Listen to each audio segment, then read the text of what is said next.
베트남 경제의 30%를 움직이는 단일 외국 기업이 있습니다. 바로 삼성전자입니다. 그런데 이 거대한 기업을 뿌리째 무너뜨릴 뻔한 충격적인 일이 일어났습니다. 한 베트남 여직원이 야간 근무 중 상상도 못한 광경을 목격했거든요. 모든 언론들은 이를 일반적인 기업 내부 갈등으로 다뤘습니다. 하지만 실상은 완전히 달랐어요. 삼성의 운명을, 베트남 미래를 좌우할 수 있는 끔찍한 계획이었습니다. 만약 성공했다면 어떻게 됐을까요? 핵심 기술이 모두 유출됐다면 삼성은 경쟁력을 잃었을 거예요. 베트남 공장을 유지할 이유가 없어지죠. 문을 닫고 다른 나라로 갔을 수도 있었어요. 그렇게 되면 수십만 명의 일자리가 사라지고 베트남 경제 전체가 휘청거렸을 겁니다. 그 순간 한 여성이 선택해야 했습니다. 모른 척하고 지나갈 것인가, 아니면 모든 걸 걸고 진실을 밝힐 것인가. 과연 그날 밤 무슨 일이 벌어진 걸까요? 이제부터 평범한 시골 출신, 베트남 소녀린 쩐이 직접 들려주는 믿기 어려운 실화를 만나보세요. 그 전에 1초 만에 누를 수 있는 좋아요 버튼 꾹 눌러주시면 영상 제작에 아주 큰 힘이 됩니다. 저는 린쩐입니다. 제가 태어나고 자란 곳은 타이응우엔이라는 작은 마을이에요. 지도에서 찾기도 힘든 시골이죠. 혹시 여러분도 그런 적 있으시죠? 인생이 막막해서 뭘 해야 할지 모르겠을 때요. 저에게도 그런 순간이 있었어요. 그런데 그때 나타난 게 바로 삼성이었습니다. 그날 마을 한복판에 있는 낡은 나무 게시판에 바람에 펄럭이는 하얀 종이 한 장이 제 눈에 들어왔어요. 삼성전자 베트남 공장 채용 공고였습니다.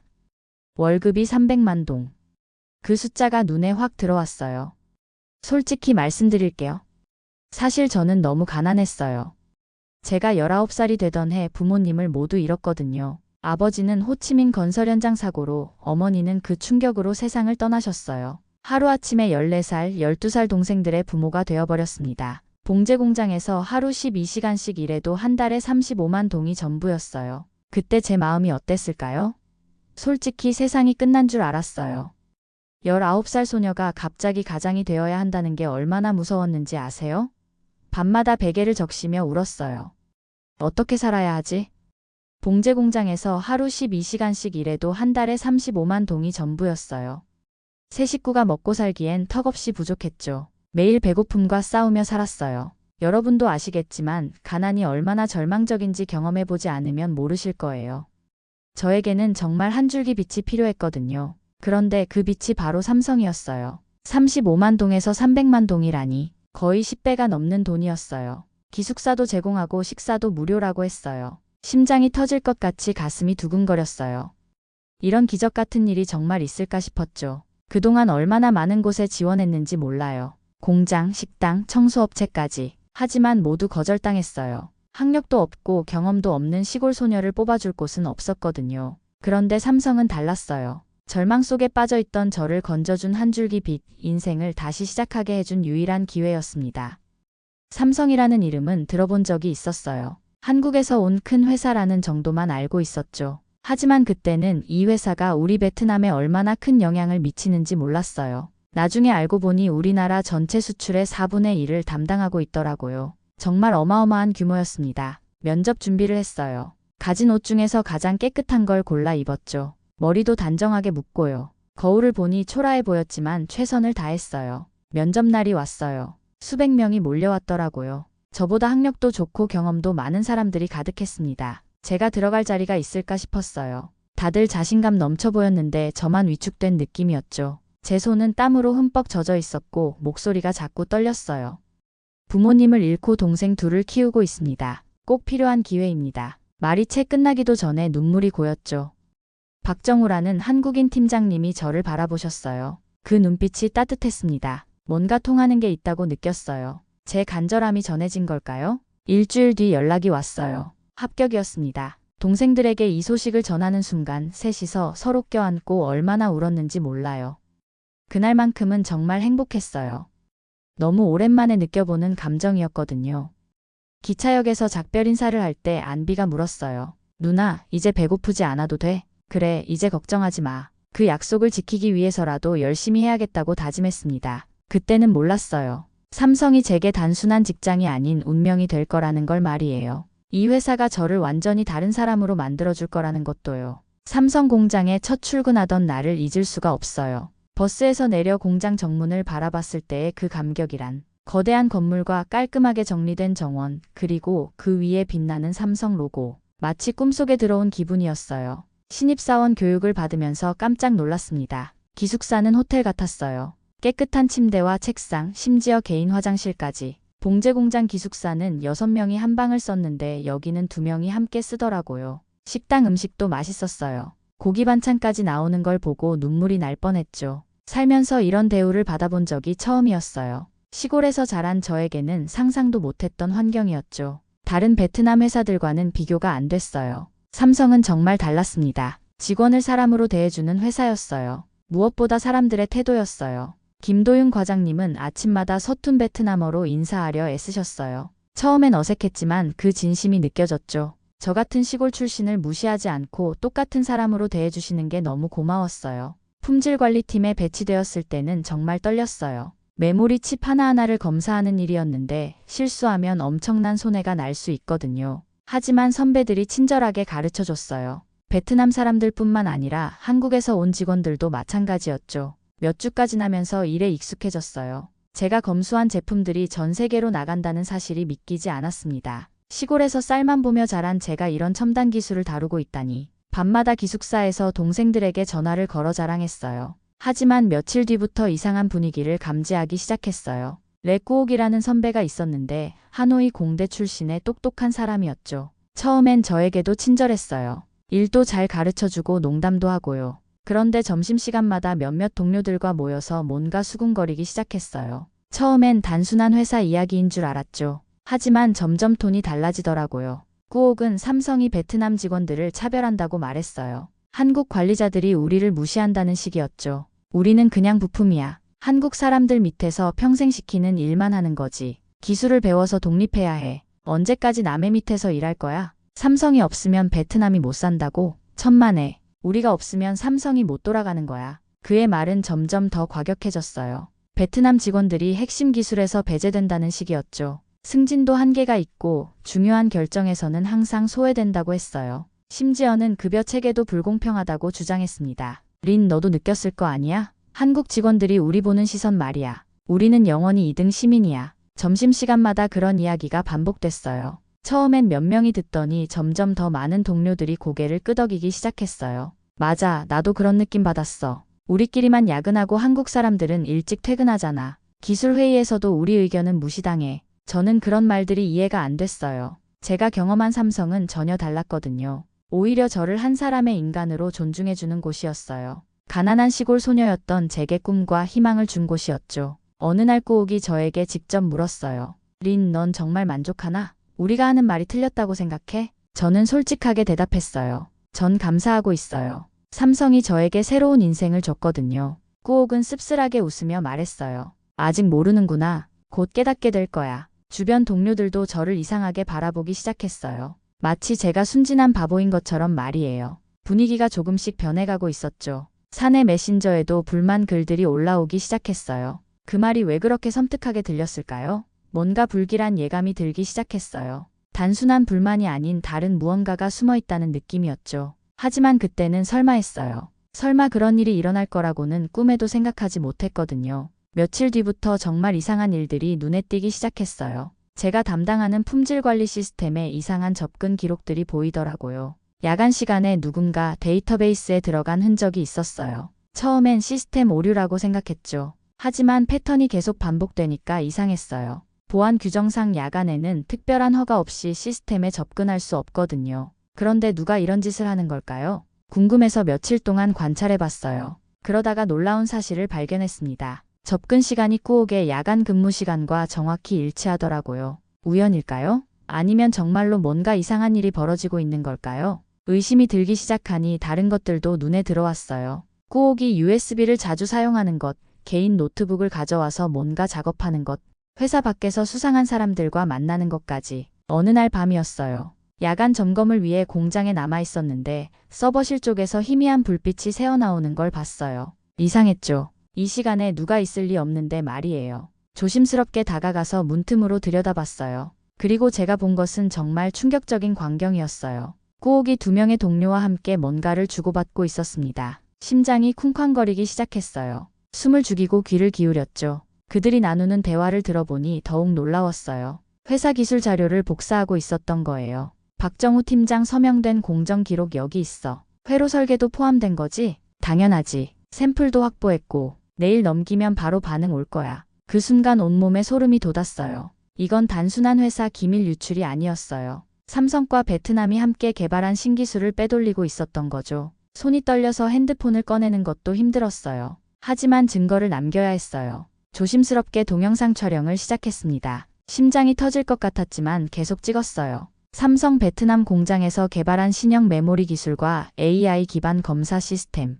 이건 수년간 한국과 베트남 기술자들이 함께 만든 소중한 결실이었어요. 그런데 그걸 팔아넘긴다고요? 눈물이 날 것 같았어요. 삼성은 저에게 무엇이었을까요? 단순한 직장이 아니었어요. 새로운 인생을 선물해준 곳이었죠. 가족 같은 곳이었어요. 그런 곳을 배신한다는 게 어떻게 가능할까요? 서버실에서 나온 후 기숙사로 돌아왔지만 잠을 이룰 수가 없었어요. 침대에 누워서 계속 생각했어요. 이걸 어떻게 해야 할까? 모른 척하고 넘어갈까? 아니면 신고해야 할까? 이건 정말 쉬운 결정이 아니었어요. 머릿속이 완전히 뒤죽박죽이었죠. 한편으로는 꾸억도 제 동료였어요. 몇 달 동안 함께 일했고 처음엔 저에게 친절하게 대해줬던 사람이었거든요. 그런 사람을 고발한다는 게 쉬울 리 없었어요. 게다가 만약 제가 틀렸다면, 오해였다면 어떡하죠? 그럼 저는 무고한 동료를 배신한 나쁜 사람이 되는 거잖아요. 회사에서도 신고를 좋아하지 않을 수도 있고요. 저만 이상한 사람 취급받을 수도 있었어요. 무엇보다 무서웠어요.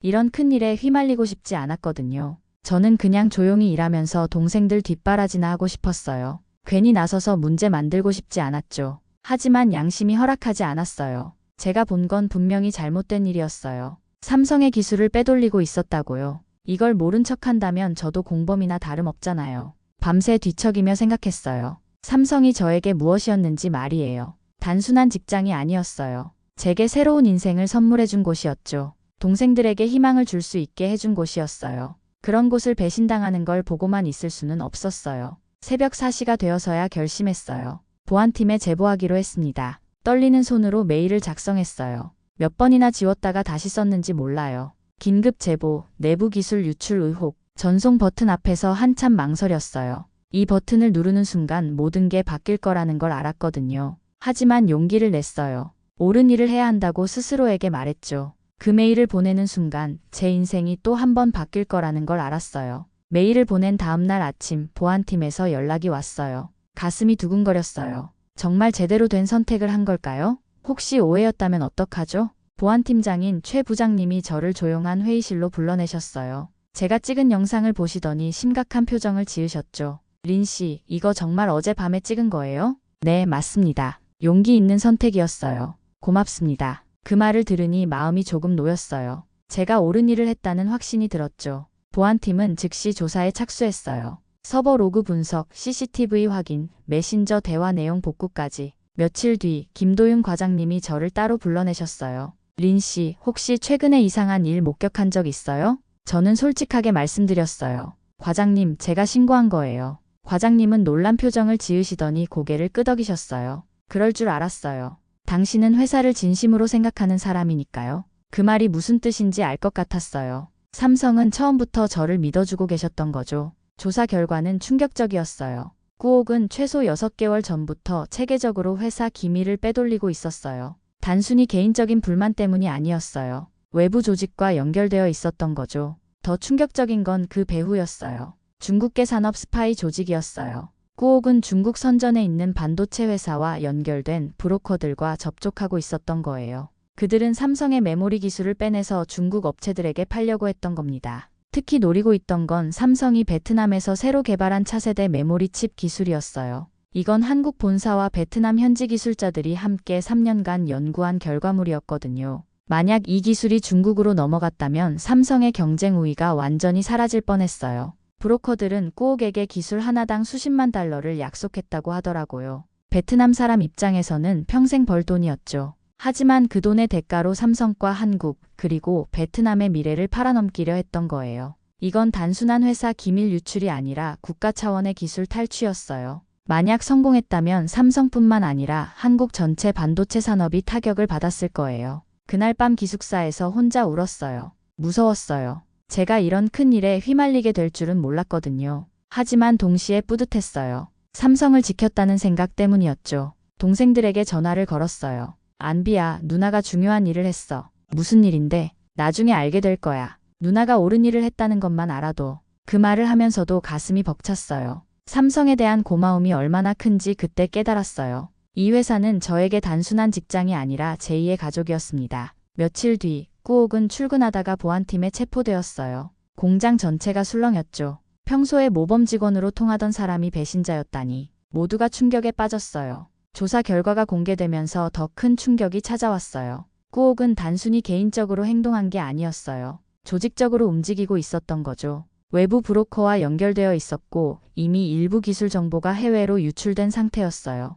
다행히 핵심 기술은 아직 완전히 넘어가지 않았어요. 제 신고 덕분에 막을 수 있었던 거죠. 하지만 만약 조금만 늦었다면 삼성의 수년간 연구 성과가 통째로 사라질 뻔했어요. 동료들의 반응은 복잡했어요. 처음엔 저를 의심하는 사람들도 있었어요. 왜 꾸옥을 고발했냐고, 동료를 배신한 거 아니냐고 말하는 사람들도 있었죠. 하지만 진실이 밝혀지면서 분위기가 바뀌었어요. 꾸옥이 얼마나 치밀하게 배신을 계획했는지 알게 되니까 모두가 경악했어요. 그제서야 깨달았죠. 꾸옥이 그동안 퍼뜨린 모든 말들이 거짓이었다는 걸요. 삼성이 베트남 직원들을 차별한다고? 천만에요. 오히려 삼성은 베트남 직원들에게 한국 직원들과 똑같은 기회를 주고 있었어요. 승진도, 교육도, 복지도 마찬가지였죠. 한국 관리자들이 우리를 무시한다고? 그것도 거짓이었어요. 김도윤 과장님 같은 분들은 오히려 베트남 문화를 배우려고 노력하고 계셨거든요. 우리를 동등한 파트너로 대해주셨어요. 급여 체계가 불공평하다고?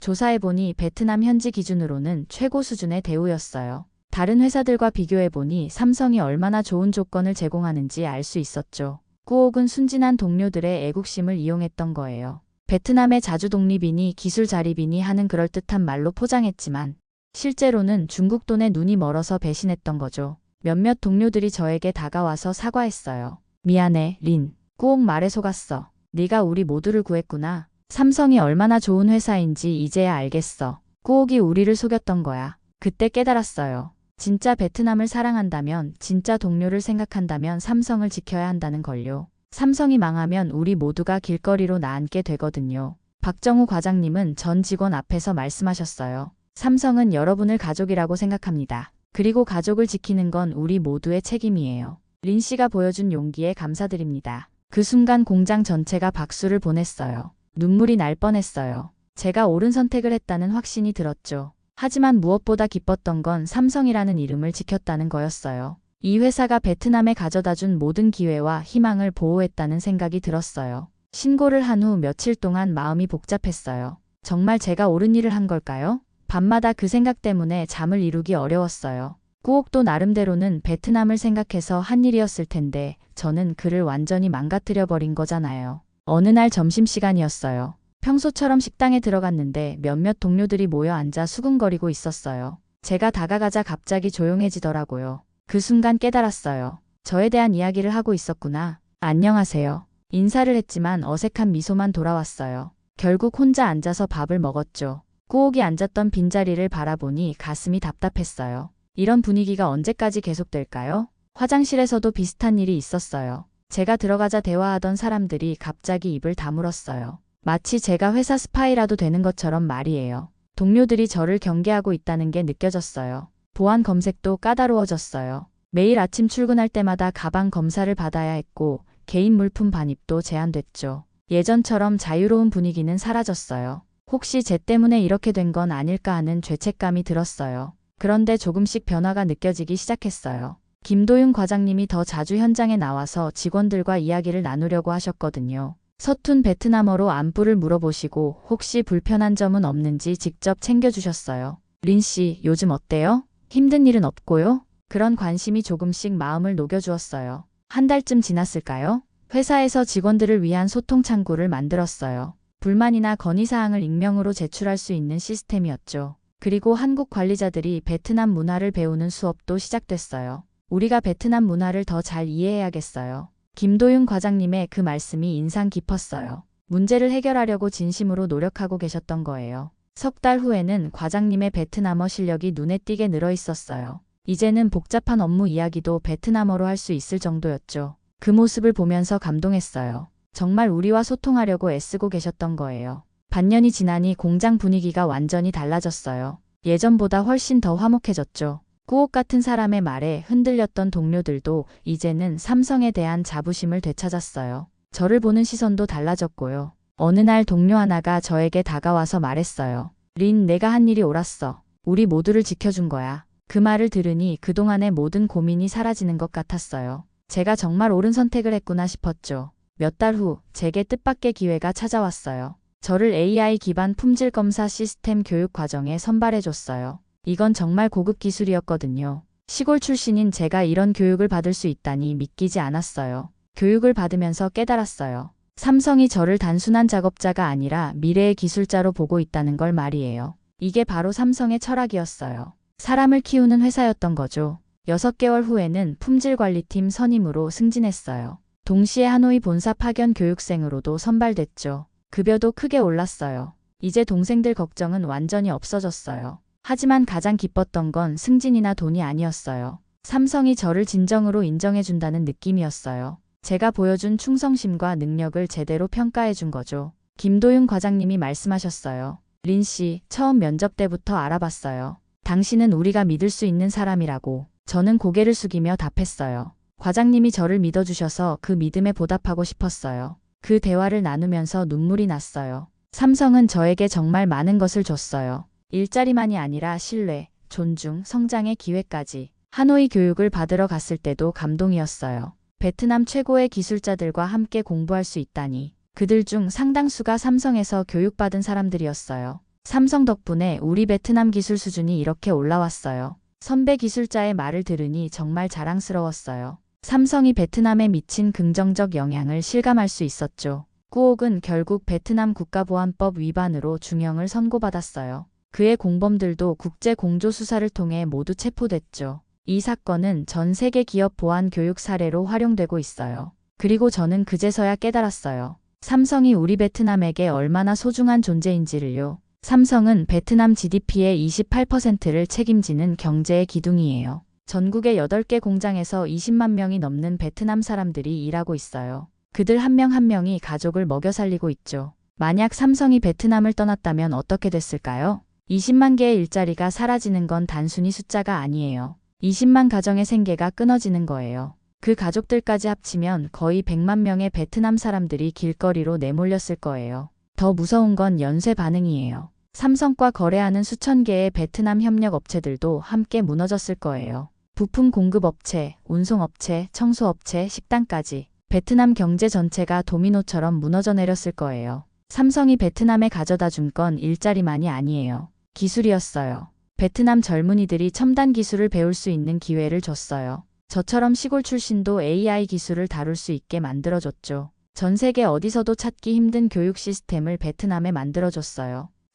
삼성기술대학에서는 매년 수천 명의 베트남 청년들이 세계 최고 수준의 기술을 배우고 있어요. 이들이 베트남의 미래가 될 거예요. 저는 이후 뜻밖의 일을 하게 됐어요. 삼성에서 제안해서 가난한 청소년들을 위한 장학 프로그램을 운영하게 된 거예요. 제가 받은 도움을 다른 사람들에게도 나누고 싶었거든요. 매년 100명의 학생들에게 장학금을 지원하고 있어요. 그 중에서 20명은 삼성 인턴십 기회도 주고요. 제가 경험한 그 기적 같은 변화를 다른 아이들도 경험할 수 있게 하고 싶어요. 어느 인터뷰에서 기자가 물었어요. 베트남에게 삼성은 어떤 의미인가요? 저는 이렇게 답했어요. 삼성은 베트남의 희망입니다. 과거의 가난에서 벗어나 미래로 나아갈 수 있게 해주는 달이에요. 만약 삼성이 없었다면 베트남은 지금도 농업국가에 머물러 있었을 거예요. 지금도 매일 아침 공장에 들어서면 벅찬 마음이 들어요. 삼성 로고를 볼 때마다 감사한 마음이 솟구쳐요. 이 회사가 저에게 그리고 베트남 전체에게 준 모든 것들 때문이죠.